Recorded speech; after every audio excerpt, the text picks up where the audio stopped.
kasi nung ID ni Doc Jerry para makapunta dito, makapasok dito. Ang tingin ko si Doc Carlos yun. Dahil doon lang, iisipin mo pupunta siya dito? Ano ba? Ang praning mo naman.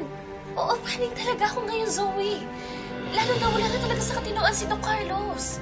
Ano? Akala ko ba hindi talaga siya baliw? Dati yun. Pero ngayon, hindi na talaga siya nagpapanggap eh. Nag-hallucinate na talaga siya at nakakausap niya si Dax. Si Dax?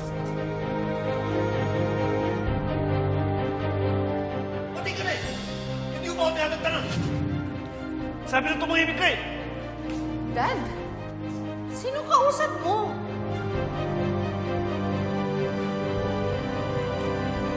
Wala, nag-iisip lang ako. So, may nagsasabi ako ng totoo. Nakita ko na rin si Doc Carlos na witness ko na may kinakausap siya na hindi namin nakikita. Pero bakit si Dax yung kakausapin niya? Hindi ko din alam. Pero Zoe, hindi yun yung point. Sigurado ka bang hindi siya pumunta dito? Wala nga dito si Doc Carlos. Wala naman siyang rason para pumunta dito eh. Kaya pwede ba tigilan mo na yan? Yan lang ba pinuntan niyo dito? But I actually wanted to know if you're okay. You've always been nice to me. Ikaw nga mag-feeling. Mabait lang talaga ako sa mga tao. Zoe, andito din ako kasi may itatanong ako sa'yo.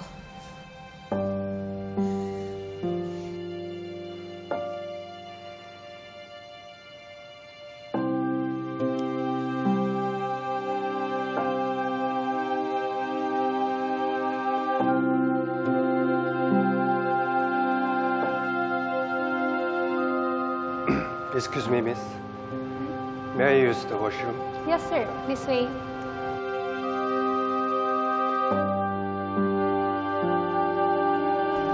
Sabi ni Justine, matagal mo na daw alam na. Ay, oo na. Alam ko na yan. Pero kung ayaw mong maniwala sa akin, bahala ka. Hindi mo naman ako kapatid, di ba? We're not even blood related. So, kung gusto mong maniwala kay Justine, pinsan mo naman siya. Go ahead, I don't mind. Sige na. Zoe, teka lang. Huwag ka naman laging galit. Tinatanong lang naman kita eh. At saka, kung ano yung isasagot mo, paniniwalaan ko naman yun. Okay, sorry. Pagod na kasi akong masama yung tingin sa akin ng mga tao eh. Pero, hindi ko alam. Ngayon ko lang din alamin. Naniniwala ako sa'yo.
Doc Carlos?